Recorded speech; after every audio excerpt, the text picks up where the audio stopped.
Doctor प्रसन्न दाभोलकर। शिक्षण MBBS आणि MD BJ medical college Pune येथून झाले असून MA तत्वज्ञान ही पदवी पुणे विद्यापीठ मधून प्राप्त केली आहे। शिवाय दोन्ही पदव्यांमध्ये पुणे विद्यापीठात प्रथम क्रमांक मिळवला आहे। असे उच्च विद्याविभूषित व्यक्तिमत्वाने 1982 पासून सातारा येथे वैद्यकीय व्यवसाय सेवा सुरू केली। 1 ऑगस्ट 2020 मध्ये निवृत्त झाले, तरीही सामाजिक सेवेत वाहून घेतले आहे। दरम्यानच्या काळात BJ मेडिकल कॉलेजमध्ये लेक्चरर म्हणून, मुलांच्या शासकीय वसतिगृहात आणि सिव्हिल हॉस्पिटलमध्ये मनोविकार तज्ञ म्हणून काम केले। सध्या परिवर्तन व्यसनमुक्ती केंद्रात कार्यरत असून व्यसनमुक्तीचे रचनात्मक कार्य करत आहेत। वाई येथील मतिमंद मुलांच्या संस्थेत मानद मनोविकार तज्ञ म्हणून 30 पेक्षा जास्त वर्षे कार्य केले आहे। डॉक्टर प्रसन्न दाभोलकरांनी केलेली विशेष कार्य, संशोधन कार्यास पारितोषिक प्राप्त झाले आहे। आंतरराष्ट्रीय जर्नलमध्ये केस रिपोर्ट्स प्रसिद्ध झाले असून अंधश्रद्धा निर्मूलन समिती आणि रामकृष्ण सेवा आश्रम सातारा यांच्या कार्यात सहभाग असतो। सध्या काव्यलेखन, वैचारिक लेखन, भाषांतर आणि मुलांसाठी लेखन सुरू आहे। तुम्ही पाहत आहात नीलम टॉक शो मध्ये डॉक्टर प्रसन्न दाभोलकर यांची मुलाखत। नमस्कार, नीलम टॉक शो मध्ये मी नीलम राजपूत आपलं मनपूर्वक प्रेमपूर्वक स्वागत करते। व्यसन, व्यसनाचे दुष्परिणाम, व्यसन म्हणजे काय, अगदी एवढे आपल्या समोर प्रश्न असतात, कधी कधी या प्रश्नांची उत्तरच कळत नाही। आता माझ्या सोबत आहे डॉक्टर प्रसन्न दाभोलकर सर। मनापासून नीलम टॉक शो मध्ये तुमचे स्वागत करते की आता मी बोलते की व्यसन म्हणलं तरी असं खूप शंका, समज, गैरसमज भरपूर असतात सर। तर व्यसन म्हणजे काय? व्यसन काय आहे? व्यसन ही गोष्ट अनेक जण करत असतात, पण व्यसन म्हणजे काय हेच कोणाला माहिती नसतं। सर्वप्रथम मला आपण या कार्यक्रमाला बोलवलं याबद्दल नीलमताई मी मनापूर्वक आभार मानतो। धन्यवाद। आणि जी माणसं हे सगळं व्हिडिओ बघतील त्यांचेही अधिक धन्यवाद मानतो। आणि जी माणसं हे व्हिडिओ बघून स्वतःत बदल करतील आणि इतरांना बदल करायला प्रवृत्त करतील त्यांचे तर आधीच धन्यवाद मानतो। कारण ऐकून जगात फारसं होत नाही, जेवढं आपण थोडंफार करू शकतो त्यांनीच काय व्हायचं ते होतं। व्यसन ह्या शब्दाचा हा मूळ संस्कृत शब्द आहे आणि त्याचा अर्थ आहे संकट। त्यामुळं व्यसन हे एक संकट आहे। नुसतं ते त्या व्यक्तीवरील संकट नाही, व्यक्तीवरील संकट हे कसं आपण बघूच, पण त्यापेक्षा ते त्या कुटुंबावरील, समाजावरील, राष्ट्रावरील संकट असतं, किंबहुना मानवजातीवरील देखील संकट असतं। त्यामुळे व्यसनाबद्दल प्रत्येक माणसाला माहिती असणं आवश्यक आहे।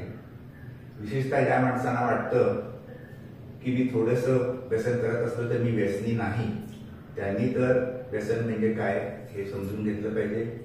आपल्या तरुण पिढीला जी आजकालच्या वातावरणामुळे व्यसनाचे वेगवेगळे प्रकार हाताळण्याकडे उद्युक्त होते, तिलाही जाणीव करून दिली पाहिजे। आणि या दृष्टीनं व्यसन म्हणजे संकट हे पहिल्यांदा लक्षात ठेवायचं। आता व्यसन कशाचं लागतं हा प्रश्न आपण विचारला होता नीलमताई। आपण साधारणपणे असं म्हणतो की जे मादक पदार्थ असतात त्यांचं आपल्याला व्यसन लागतं। मादक म्हणजे काय, तर ते आपल्या मनावर परिणाम करतात आणि अशी एक स्थिती आणतात की नेहमीपेक्षा वेगळी असते, पण ती माणसाला हवी हवीशी वाटते। केल्यानंतर सुरुवातीला पटकन बरंही वाटतं असं वाटतं। त्यामुळं तात्कालिक आकर्षण आणि दीर्घकालीन तोटा अशा या 2 टप्प्यांमध्ये व्यसन हे अडकलेलं असतं। मादक पदार्थांचा प्रसार करणं ह्यामध्ये समाजात असंख्य लोकांचे हितसंबंध गुंतलेले असतात। व्यसनाविषयी अनेक राज्यकर्ते, अनेक धर्मसंस्थापक सर्वजण प्रबोधन करून थकले, कायदे करून थकले। याचं कारण मानवी स्वभाव आणि मानवी मेंदूमध्ये आहे की मादक पदार्थ जो असतो तो आपण सेवन केला की तो रक्तातून शेवटी आपल्या मेंदूपर्यंत जातो आणि आपल्या मेंदूची एक अशी अवस्था आणतो की ज्या अवस्थेचे आपण हळूहळू सुरुवातीला चाहते बनतो, नंतर आपण कैदी बनतो आणि नंतर अशी स्थिती येते की त्या कैदेतून आपली इच्छा झाली तरी आपण सुटका करू इच्छित नाही, किंबहुना कैदेतून बाहेर सोडलं तर परत मला आत कैदेत घाला असं तो माणूस म्हणून इच्छितो।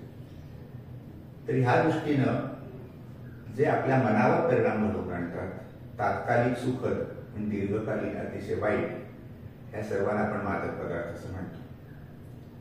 त्याचे प्रकार कुठले असे जर तुम्ही विचारलं तर आपल्याला सगळ्यात माहिती असलेला प्रकार म्हणजे दारू किंवा अल्कोहोल.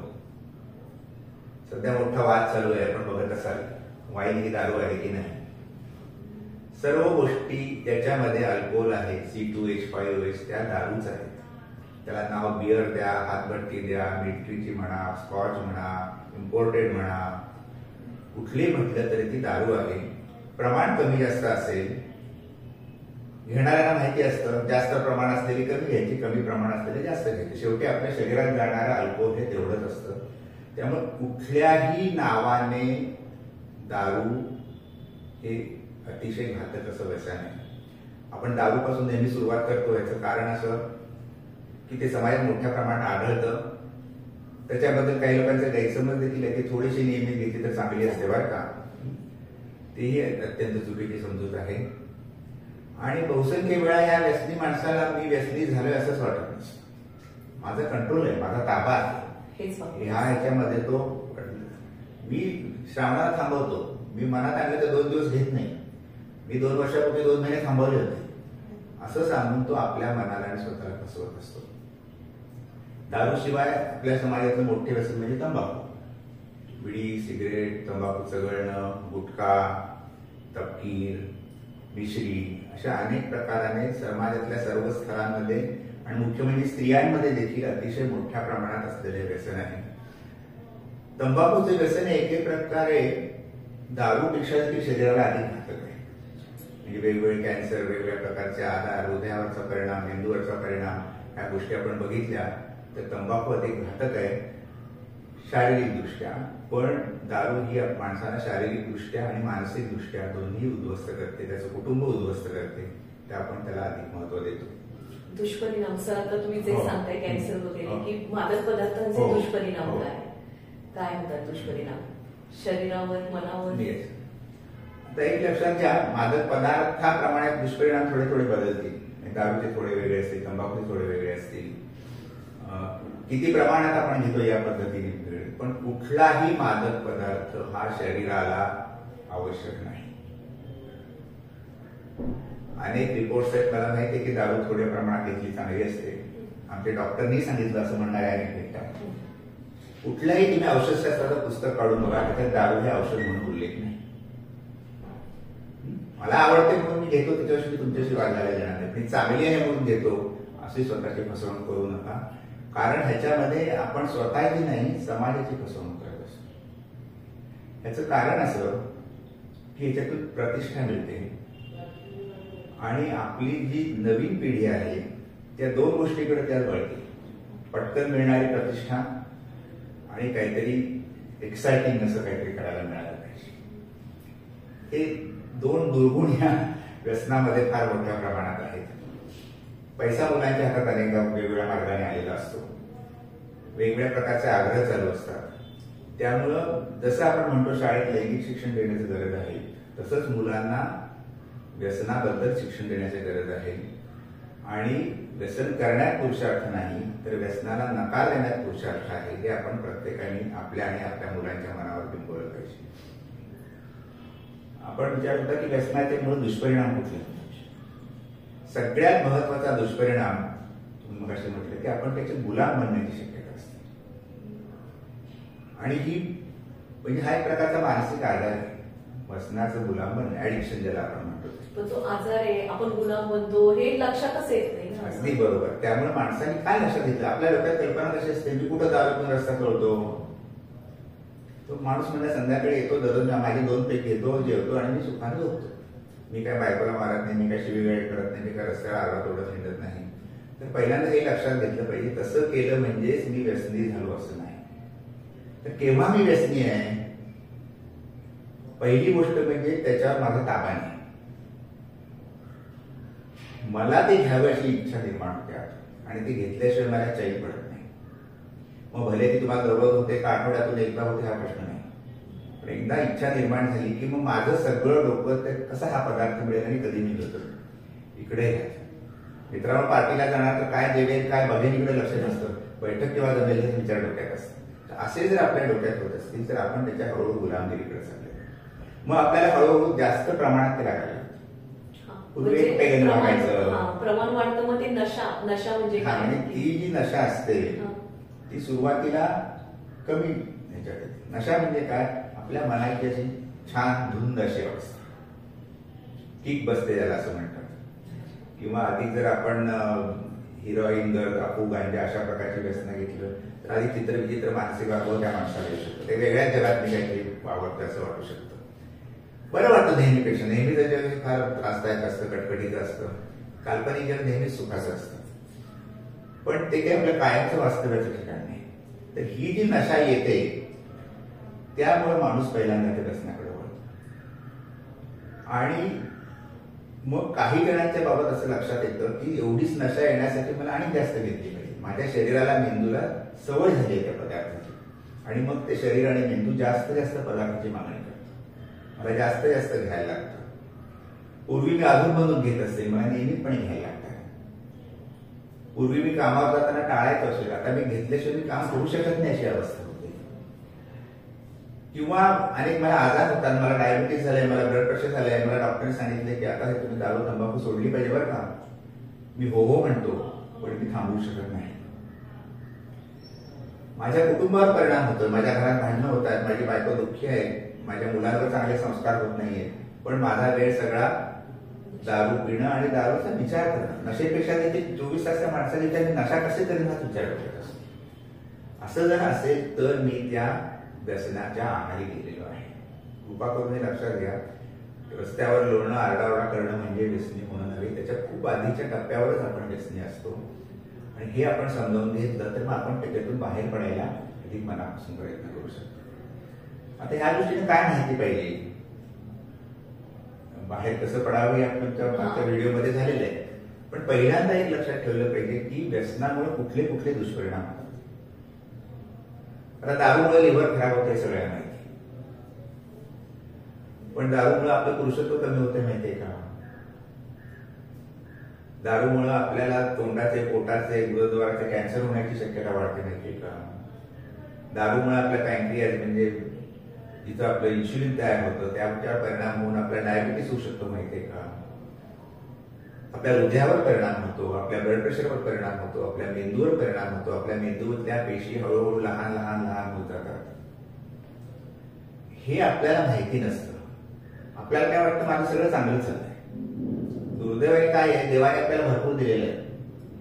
अगदी कड्याच्या टोकाला जाईपर्यंत आपण पडणार असं आपल्याला वाटत नाही, पण आपले मार्ग त्या दिशेने चाललेले आहे. ज्यावेळी आपण पडू त्यावेळी वर येणं फार कठीण होणार आहे. त्यामुळं जेव्हा जेव्हा आपण कुठलंही व्यसन करतो तेव्हा तेव्हा आपल्या शरीरातल्या बहुसंख्य पेशींवर काही ना काहीतरी वाईट परिणाम होतोच आहे. आणि मग हळूहळू हळू व्यसनी पदार्थाचं प्रमाण वाढत जातं, ते घेण्याची वेळ वाढत जाते, आणि आपल्या शरीराची रोगप्रतिकारक शक्ती कमी होत जाते, आणि मग हा प्रमाण वाढत जाऊन मग आजार निर्माण होतो. आजार निर्माण म्हणजे वाढ बघायची नाही. माझ्या मनावर जेव्हा व्यसनाने ताबा मिळवलाय तेव्हाच मी त्याच्यातून बाहेर पडलो. कशासाठी पण ही एवढी नशा कशासाठी, म्हणजे व्यसन का करावं असं वाटतं त्यांना का. आता ह्याच्यात गंमत अशी आहे की हा मोठा गहन प्रश्न आहे की एखाद्याला तंबाखू घ्यावी, दारू घ्यावी, अफू घ्यावी असं का वाटावं. काय मेंदूमध्ये असं काय की अफू घेतल्यामुळे काय वाटतं.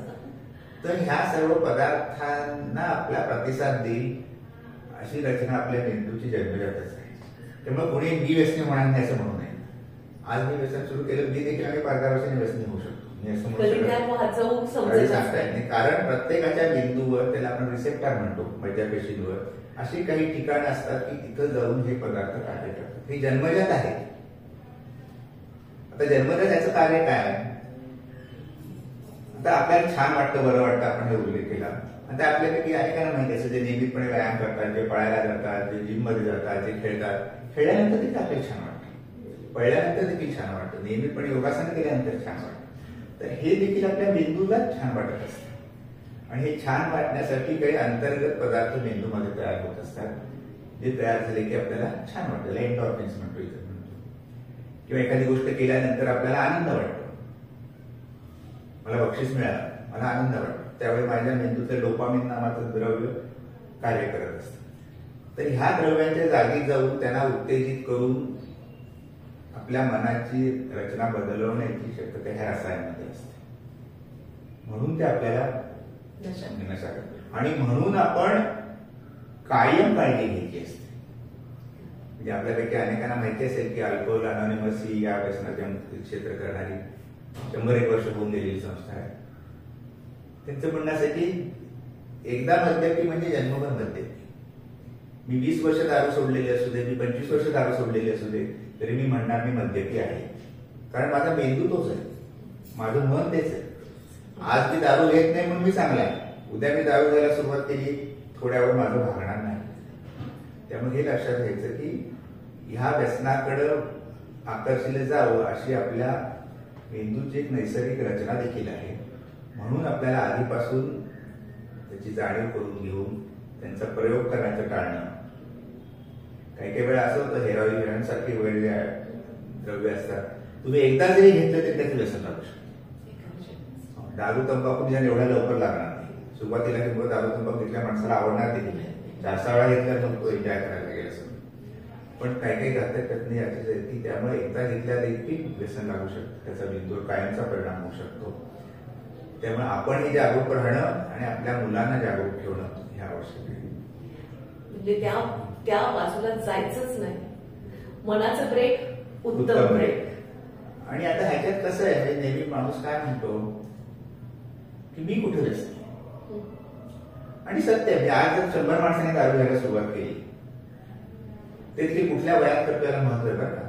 25-26 वर्षानंतर मी जर दारू घ्यायला सुरुवात केली तर मी व्यसनी होण्याची शक्यता कमी, माझ्या मेंदूवर वाईट परिणाम होण्याची शक्यता कमी. पण आज 14, 15, 16, 17 वर्षापासूनची मुलं बियर आणि दारू प्यायला सुरुवात करतात. त्यांचा मेंदूची अजून वाढ होत असते, तो मेंदू पक्व झालेला नसतो आणि त्यांच्या मेंदूवर अधिक त्याचा परिणाम होतो. त्यांच्या त्यामुळे वागण्यावर परिणाम होतो. ते नीट विचार करू शकत नाही, जबाबदारीने वागू शकत नाही, शुंकलपणे वागतात, अपघात करून ठेवतात. तर ह्या सगळ्या गोष्टी आपण कुठल्या वयात व्यसन करतो ह्याच्यावर. दुसरी गोष्ट तुम्ही स्त्री आहे म्हणून सांगतो नीलमताई, दुर्दैवानं आज भारतामध्ये देखील स्त्रियांमध्ये दारू आणि सिगरेटचं प्रमाण वाढत चाललेलं आहे. स्त्रियांनी अधिक काळजी घेतली पाहिजे, कारण शारीरिकदृष्ट्या त्या दारू आणि तंबाखू हा पदार्थ अधिक वाईट प्रकारे हँडल करतात. त्यांच्या शरीरावर त्याचा दुष्परिणाम जास्त होतो. आता स्त्रियांचा विषय निघाला म्हणून तंबाखू दारू यामुळे आपल्या पुरुषत्वावर परिणाम होतो, स्त्रीतत्वावर परिणाम होतो, मुलं होण्याची शक्यता कमी होते. कुठल्याही गेलं आपण इनफर्टिलिटीसाठी डॉक्टरकडे पहिल्यांदा व्यसन करतात, काय असलं तर व्यसन बंद करा, पहिला सल्ला असतो. त्यामुळं मेंदूपासून ते पायाच्या शेवटच्या बोटांपर्यंत हे तंबाखूने तुम्ही दारू घेत असला, रक्तवाहिनी कठीण झाल्या तर पायाची बोटं सोडून अँप्युटेशन करायला लागतं, काढायला लागतं. डायबेटीस सारखं असेल त्यावेळी. त्यामुळे हे लक्षात घेणं मात्र आवश्यक आहे. एवढे दुष्परिणाम होत असतात तरीही सोडली जात नाही. म्हणूनच त्याला आपण व्यसन म्हणजे कधी हे थांबणार. आता आपण असं म्हणू की माणसात मध्ये 2 मन आहेत आपण म्हणू की एक मन चांगलं काय ते करत असतं आणि दुसरं मन वाईट करायला प्रवृत्त करत असतं. हे आपल्यापैकी प्रत्येकात आहे आणि महाभारतामध्ये याचा उल्लेख आहे. म्हणजे दुर्योधन श्रीकृष्णाला म्हणतो की श्रीकृष्ण तू सांगतोस ते तत्वज्ञान सगळं मला मान्य आहे, धर्माने कसं वागायचं, चांगलं कसं वागायचं, नीतीने कसं वागायचं सगळं मला मान्य आहे, पण माझं मन काही मला तसं करू दिलं नाही. आणि वाईट म्हणजे काय सांगतोस तू पण मला सगळं माहिती आहे, ते पण मान्य आहे, पण माझं मन नेमकं वाईट करायलाच. तर आपल्यामध्ये प्रत्येकामध्ये ह्या 2 प्रवृत्ती आहेत. आपण बळकट काय करणार, आपण कशावर ताबा मिळवणार, ही व्यक्ती म्हणून आणि समाज म्हणून आपण ठरवलं पाहिजे. तर होतं काय की प्रत्येक माणसाला असा अभिमान असतो की मला कुठे व्यसन टाकणार. आणि दारूचं उदाहरण आपण घेतलं तर आज 100 माणसांनी सुरू केलं तर 10 ते 15 माणसांना आणि 5 वर्षात व्यसन लागेल. 80 माणसांना 100 लागणार नाही, तर थोडंसं ते किंवा बहुसंख्य पिणं सोडून देखील देतील काही काळानंतर. परंतु ज्या 10 ते 15% लागणारे त्याच्यामुळं खूप मोठी सामाजिक हानी देखील होत असते. म्हणजे व्यसनामुळं केवळ त्या माणसाच्या शरीरावर परिणाम झाला असं नाही, किंवा त्याच्या मेंदूवर परिणाम झाला असं नाही, किंवा नुसते त्याला वेगळे वेगळे मानसिक आजार झालेत असं नाही, तर व्यसनामुळे अपघाताचं प्रमाण वाढतं, व्यसनामुळे मारामारीचं प्रमाण वाढतं, व्यसनामुळे बलात्कारांचं प्रमाण वाढतं, व्यसनांमध्ये कौटुंबिक हिंसाचार वाढतो, व्यसनांमुळे मुलांवर होणारे वडिलांकडून केले जालेले अत्याचार वाढू शकतात, मारहाण वाढू शकते. व्यसनामुळे जो आजार लोकांना होतो त्यामुळे खूप मोठं आर्थिक नुकसान होत असतं. म्हणजे आता सगळे सरकार म्हणतात की मिळणारा आम्हाला महसूल जो आहे तो महत्वाचा आहे आणि म्हणून आम्ही दारू तुम्हाला उपलब्ध करून देतो. पण सरकारला मिळणारा महसूल आणि समाज प्रकृती बिघडल्यामुळे त्याच्यावर किती पैसे खर्च करतो हे जर विचार केला तर महसुलापेक्षा जास्त पैसा समाजाचा व्यसनामुळे उपचारावर खर्च होत असतो आणि हे आपण जाणून घेत नाही. तर सामाजिक अँगल महत्वाचा आहे, हिंसाचार वाढू शकतो, कौटुंबिक हे महत्वाचं आहे. म्हणजे मगाशी सांगितलं उदाहरण, तुम्ही संध्याकाळी येतो, 2 पेग घेतो आणि शांत झोपतो. ठीक आहे, तू कुणाला दारू त्रास देत नाहीस किंवा काय तुला ब्लड प्रेशर मधुमेह झालेलं नाहीये, पण बाप म्हणून तुझी जबाबदारी काय आहे? संध्याकाळी आल्यानंतर घराशी मुलांशी बोलून त्यांना जगाविषयी अभ्यास घ्या म्हणत नाहीये. जग कसं आहे, काय आहे, चांगला विचार कसा करावा, चांगलं काय वाईट काय ह्याबद्दल त्यांच्याशी बोलणं, त्यांना माहिती करून देणं. ते सोडून संध्याकाळी कधी येतोय, घरी कधी येतोय, पेट किंवा लावतोय आणि शांत बसतोय कधी, हे जर माझ्या डोक्यात राहणार असेल तर मग मी माझा पती म्हणून, पिता म्हणून किंवा माझ्या आई वडिलांचा मुलगा म्हणून कमी पडत आहे. तर हे कौटुंबिक नुकसान झालं ह्याच्यातून. तर ह्या सर्व प्रकारच्या नुकसानांमुळे ही व्यसन ही जास्त घातक. केवळ स्वतःचा विचार करायचा असं नाही, हा मी नेहमी म्हणतो की ठीक आहे, सगळ्यात काय व्यसन लागणे चालेल ना, तुम्ही घरी करता भाऊ अजून बघून पिता, घरी करता का तुमच्या घरी माझ्या घरी, हा जेवणाच्या आधी आपण पहिल्यांदा वाईनचा ग्लास पिऊया बरं का. परदेशात देखील असं लोक करत नाही. दररोज बसून घरी कोण पित नाही, कुठल्याही धर्माने दररोज बसून प्या म्हणून सांगितलेलं नाही. ख्रिश्चन धर्मामध्ये उदाहरण, हिंदू धर्मामध्ये दारू पिण्याला प्रतिबंध नाही, पण याचा अर्थ दारू प्या तुम्ही कशी प्या असं सांगितलेलं नाही. आणि मुस्लिम, शीख, जैन, बौद्ध या धर्मामध्ये तर व्यसनाला ठामपणे विरोधच केलेला आहे. ह्याचं कारण हे आहे की शारीरिक परिणाम होतील, समाजावर परिणाम होतील आणि आपली मानसिकता देखील हळूहळू खच्ची होत जाते. मानसिकता खच्चीकरण पण होतं म्हणताय तुम्ही, परत गुन्हेगारीचा बोलला तुम्ही. पण मादक पदार्थ गुन्हेगारीशी संबंध त्याच मार्गाला जाणार ना ते. आता मादक पदार्थ आणि गुन्हेगारी यांचा संबंध एक मोठा विचित्र आहे, तो खूप गुंतागुंतीचा आहे. मी तंबाखू हा मादक पदार्थ घेतला तर मुळात तो दक्षिण आफ्रिकेत होता. वास्को डी गामाने तो युरोपमध्ये आणला. युरोपमधून तो ओटोमान साम्राज्य, तुर्कस्तान वगैरे या भागामध्ये 14व्या शतकात गेला. सुरुवातीला असंच खूप चांगलं असतं प्रकृतीला, सगळेजण डॉक्टर द्यायला लागले. नंतर लक्षात आलं काही चांगलं नसतं, भयानक गोष्ट आहे. आणि त्यावेळी तिथल्या सुलतानांनी तंबाखूवर बंदी आणली होती 14व्या शतकात. तो मेल्यानंतर त्याचा मुलगा सत्तेवर आला, त्याने ती बंदी काढली आणि कर लावला. त्यामुळे व्यसनांवर कर लावून अंमली पदार्थ आपण पैसे मिळवावे ही प्रवृत्ती पूर्वीपासून राज्यकर्त्यांची पण राहत आली. आत्ताच्या राज्यकर्त्यांना नाव ठेवावं असं काही नाही. तर ह्याच्यामुळे होतं काय की 2 प्रकारे हिंसाचार वाटतो. एक तर मी दारू पेलेले, मी आपू गांजा घेतलेले, त्या काही मी बडबडेन, भांडणं करेन, मारामाऱ्या करेन, चोऱ्या करेन, ही गोष्ट वेगळी.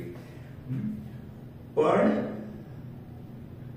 त्याच्यासाठी जे एक रॅकेट निर्माण आणि हा मुद्दा मग करते लोक काय म्हणतात, मी बंदी घातली इलिगल सुरू होणार, मग त्याच्यातून हिंसाचार वाढणार, ते भ्रष्टाचार करणार, पोलिसांना हप्ते जाणार, राजकारण्यांना हप्ते जाणार, चोरून मारून आमच्या मुलांना ते दारू इकडे तिकडे न्यायला भाग पाडणार आणि त्याच्यातून देखील गुन्हेगारी मोठ्या प्रमाणात वाढू शकते. त्यामुळे एका प्रकारे धरलं तर चालतं, सोडलं तर पळतं, अशी ही आपली स्थिती व्यसनांबद्दलची आहे आणि त्याच्यातून जगभरात अजून नेमका मार्ग निघालेला नाही.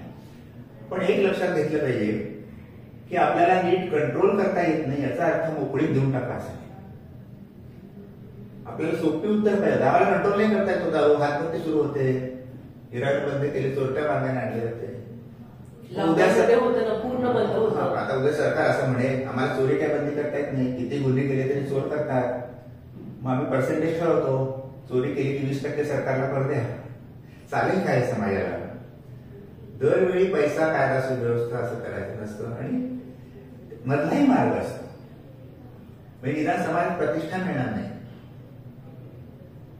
मला खरोखर वाईट वाटतं की ज्या पक्षाच्या नेत्यांना एका व्यसनामुळे तोंडाचा कॅन्सर झालेला आहे, तो पक्ष आज महाराष्ट्र सत्तेवर असताना आम्ही वाईट दुकानातून विकू, कुठल्या तोंडाने म्हणतात.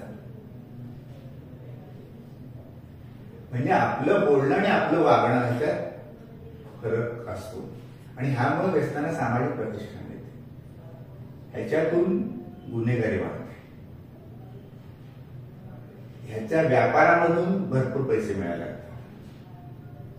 बरोबर, बिअरचा बार घालायला मिळण्यासाठी किंवा बिअरचं दुकान काढायला मिळण्यासाठी जे प्रयत्न करायला लागतात तिथपासून, म्हणजे असं नाही की गुन्हेगारी फक्त बंदी असल्यावरच वाढते, परमिट मिळवण्यासाठी देखील गुन्हेगारी मार्गाचाच वापर केला जातो. त्यामुळं मुळात जर आपल्याला काय करायचं असेल समाजात त्या गुन्हेगारीला, तर समाजाने ठाम निर्णय घेतला पाहिजे की आम्ही व्यसनाच्या विरोधी. भले आम्हाला आता सगळं काही कंट्रोल करता येणार नाही, पण याचा अर्थ असा नाही की आम्ही ते मोकळेपणाने आणतो. म्हणजे समजा तुम्हाला दारू थांबवता येत नाही ना, दारूची दुकानं बंद केली तर अडचण होते ना, ठीक आहे, दारूची दुकानं गावाबाहेर 3 मैलावर असते, याला पाहिजे त्याने जाऊन आणावं प्यावं तरी. आमच्या गावाच्या हद्दीमध्ये दारूचं दुकान चालणार नाही असं राज्यकर्ते का नाही विचार करू शकत. हो, काही माणसांना फार त्रास होतो, काहींना लागतंच, लागून दे ना त्यांना, जाऊ दे 3 मैल बाहेर आणि आणू दे. आता हे जर सर तुम्ही बोलताय ना त्रास होतो, मनोविकार तज्ञ म्हणजे लोकांचे तुम्हाला मानसिकता माहित असेल की व्यसन सोडवताना किंवा हा जो त्रास होतो त्यांना की व्यसन करावंच लागतं नाही तर त्रास होतो, त्याबद्दल अगदी महत्वाचं आहे. कारण एकच पॅरा गडकऱ्यांचं नाटक आहे, त्याच्यामध्ये त्यांनी मागितले की व्यसन दारू सोडण्याची एकच वेळ असते आणि ती म्हणजे पहिला घेण्याच्या आधी. थोडं जरा नाटकी झालं, पण prevention is better than cure हे आपल्या वैद्यक शास्त्रामध्ये आहे की आजार व्हायची वाट कशाला बघा आणि मग ट्रीटमेंट द्या, होणारच नाही. ह्याचं कारण एकदा झालं की त्याला बाहेर काढणं हे अत्यंत कठीण आहे. आणि व्यसना जरी आपण मानसिक आजार म्हटलं तरी त्याचे वाईट मानसिक आजार आहे, साधा सोपा मानसिक आजार नाही. डिप्रेशनचा तो दीर्घकाळ असतो, तो एकदा सुटल्यानंतर देखील परत परत होऊ शकतो. आणि मुख्य म्हणजे कुटुंबाला आर्थिकदृष्ट्या देखील तो उद्ध्वस्त करतो. कुटुंब उद्ध्वस्त होतच कमीत कमी. एक माणूस नुसता सफर झाला असं होत नाही. त्यामुळं आधी व्यसन करताना पैसे जातो, मग उपचार करताना पैसे जातात, आणि एवढं करून त्या माणसाचं व्यसन सुटेलच याची काही गॅरंटी नाही. तर त्यामुळे जर आपल्याला काही करायचं असेल तर आधीपासून करायला लागेल. आणि दुसरं लक्षात ठेवलं पाहिजे की समाजाची जी वृत्ती पाहिजे की आम्ही व्यसनापासून महत्व देत नाही आणि व्यसनीपासून बाहेर येणाऱ्या माणसाला आम्ही मदत करू. म्हणजे आज जे व्हिडिओ ऐकत असतील की ठीक आहे तुमच्यापैकी काही जण थोडे दारू घेत असतील आणि ते व्यसनी नसतील देखील, पण तुम्हाला माहिती आहे की हा माझा मित्र जास्त पितोय आणि तो म्हणाला आजपासून मी सोडतोय, तर निदान त्याला आग्रह करू नका. एकदा घेतल्यानंतर काय, अरे तू चांगलं केलंस, मला काही जमत नाही, तू केलंच चांगलं आहेस असं तर त्याला म्हणा. अनेक जण हे म्हणतात की आमचे मित्रच आम्हाला आग्रह करतात, तिथूनच सुरुवात होते. आणि त्यावेळी लोकांना सांगायला लागते की जो तुम्हाला दारू प्यायचा आग्रह करतो तो तुमचा मित्र नाही. तर ही समाजाची दृष्टी आपण बदलली, त्याची प्रतिष्ठा कमी केली, तर मग व्यसनी माणसांचं प्रमाणच आपल्याला कमी केलं पाहिजे. आधी व्यसनी होऊ दे, मग त्यांना बरं करू, मग व्यसनमुक्ती केंद्रात ठेवू, परत परत ठेवू, महिने ठेवू, वर्षानुवर्ष ठेवू, या पद्धतीने व्यसनाचा आजार या दृष्टीनं प्रश्न सुटणार नाही. जसं कॅन्सर होऊ दे मग त्याच्यावर इलाज करतो असं म्हणण्यात येत नाही, कॅन्सर होणार नाही यासाठी तसं करायचं. त्यामुळे प्रिव्हेन्शन हे महत्वाचं आहे. अर्ली डिटेक्शन, मगाशी सांगितल्याप्रमाणे की फार टोकाला जायची गरज नाही. मी सारखा त्या अंमली पदार्थाचा माझ्या मनात जास्त विचार येतो बरं का, आणि अगदी अंमली पदार्थ देखील नाही. दरवेळी व्हॉट्सअपवर आता नेक्स्ट नीलम शो केव्हा आहे म्हणून तुम्ही बघत असला तर तुम्हाला व्हॉट्सअपचं व्यसन लागलेलं आहे, सोशल मीडियाचं व्यसन लागलेलं आहे. बाकीच्या गोष्टीचा विचार राहिला बाजूला, आणि त्या गोष्टीचा काही आपला फारसा संबंध नाही.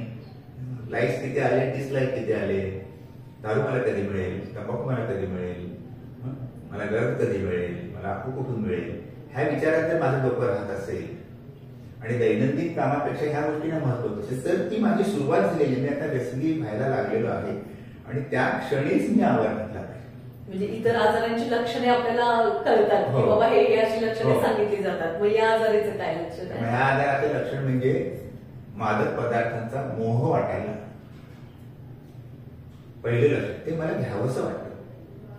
मग त्याच्यानंतर चैन पडेनाशी होते, सारखा विचार त्याचाच झाला आणि मी त्याचा पूर्ण बळी म्हणजे तैजी होतो. त्यावेळी म्हणजे मादक पदार्थ घेतला नाही तर माझं काही चालत नाही. हातपाय थरथरायला लागतात, धडधडायला लागतं, घाबरायला, विड्रॉल सिम्पटम्स ज्याला आपण म्हणतो ते होत जातात. तर त्या अवस्थेपर्यंत येण्याची पुढे वाट बघायची नाही. अगदी पहिली त्या क्षणी मला बरं वाटण्यासाठी मादक पदार्थ घ्यावासा वाटतो. माझी वाटचाल व्यसनाकडे चाललेली आहे. एवढं एक वाक्य जरी आज लोकांनी लक्षात ठेवलं तरी पुरेसे आणि आपल्या घरातल्या कुटुंबियांवर बिंबवलं तरी ते पुरेसे असं मला वाटतं.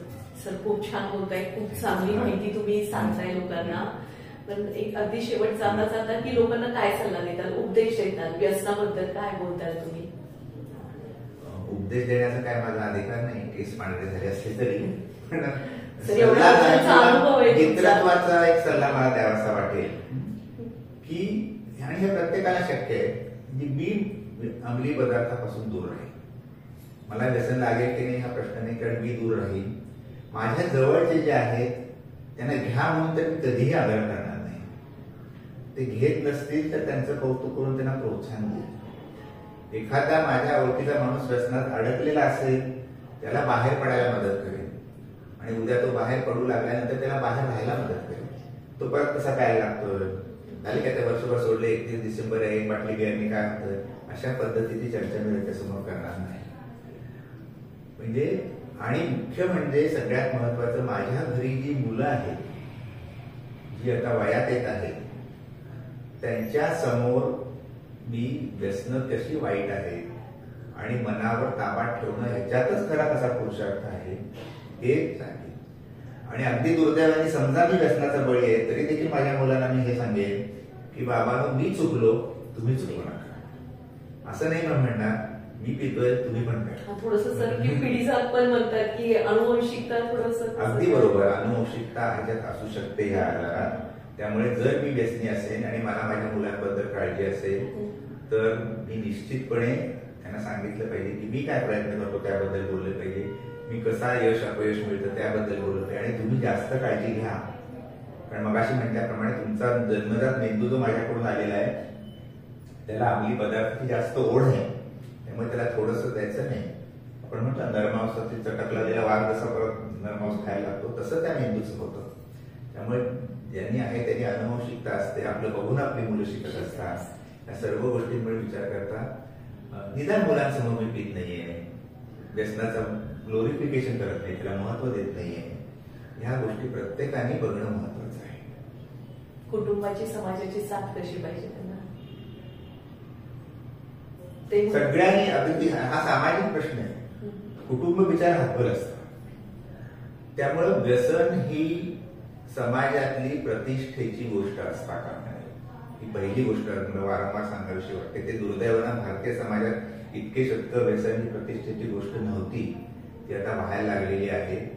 व्यसन घेण्यामध्ये काही प्रतिष्ठा नाही अशी समाजाची स्थिती पाहिजे. व्यसनाविषयीचे जे धोके आहेत, त्याच्यापासून निर्माण होणारे आजार आहेत ह्याच्याविषयी जास्तीत जास्त प्रसार झाला पाहिजे. त्यांची उपलब्धता कमी झाली पाहिजे. कारण हा जगभरचा अभ्यास आहे, जेवढ्या सहजतेने व्यसन उपलब्ध असेल तेवढं ते करण्याची प्रवृत्ती वाढते. त्यामुळे सगळीकडे गल्लोगल्ली दुकानं उघडत बसायची, ठेल्या ठेल्यावर तंबाखू मिळण्याची सोय करायची काही गरज नाही. त्याच्यावर आपण प्रमाण तरी कमी करू शकतो. गुटख्यावर जशी आपण बांधली, ठीक आहे, अजून तिथे चोरून गुटखा मिळतो पण कमी होईल. पूर्वी प्रत्येकाच्या तोंडात गुटखा दिसायचा, आता तेवढा दिसत नाही. अजूनही गुटखा घेणारे लोक आहेत, नाही असं नाही, पण प्रमाण कमी होतं. त्यामुळे व्यसनाची उपलब्धता असणं, त्याला मान्यता असणं आणि ते स्वस्त करणं. तुम्ही जेवढं महाग कराल तेवढं अधिक माणसं दूर राहण्याची शक्यता जास्त. ही समाज म्हणून आपली जबाबदारी आहे आणि राजकारणात पडू शकत इच्छित नाही, पण समाज म्हणून आपण सांगितलं पाहिजे आपल्या नेत्यांना की अशा प्रकारचा समाज आम्हाला हवा आहे की जिथं व्यसनांना नकार दिला जातो. आणि आम्ही आमच्या कुटुंबात व्यसनाला नकार देऊ, आम्ही आमच्या मित्रमंडळीत व्यसनाला नकार देऊ आणि सामाजिक पातळीवर देखील व्यसनाला नकार देऊ. हे ह्या देशात होणं हे अत्यंत महत्वाचं आहे असं मला वाटतं. सर खूप चांगले विचार मांडले तुमचे. खूप म्हणजे मला तर अगदी असं माझ्या कार्यक्रमाचं नीलम टॉक शोचं सन्मान वाटते की तुम्ही माझ्या कार्यक्रमात आला आणि एवढे चांगले अनमोल शब्द तुम्ही सांगितले आणि नक्कीच लोकांवर परिणाम होईल आणि मुक्त होतील. म्हणजे दारूपासून दुष्परिणाम समजल्यावर तरी ते त्याच्यापासून दूर होतील असं आपण म्हणूया. आता बघूया किती त्याच्यावर परिणाम होतोय होईल त्यांचा. नक्की होईल. मनापासून आपण ऐकलं, मनापासून प्रयत्न केले तर जमू शकतं माणसाला. हळूहळू का होईना निश्चितपणे जमू. ते त्यांच्याच हातात आहे, तुम्हीच ठरवायचं. त्यांच्या हातात आहे ते करू शकतात आणि त्याचा प्रसार तर आपण निश्चित टाळू शकतो. सर नीलम टॉक शो मध्ये आला खूप खूप धन्यवाद. मनापासून धन्यवाद. धन्यवाद. असेच वेगवेगळ्या मुलाखत पाहण्यासाठी लाईक करा, शेअर करा, सबस्क्राईब करा नीलम टॉक शोला. खूप खूप धन्यवाद.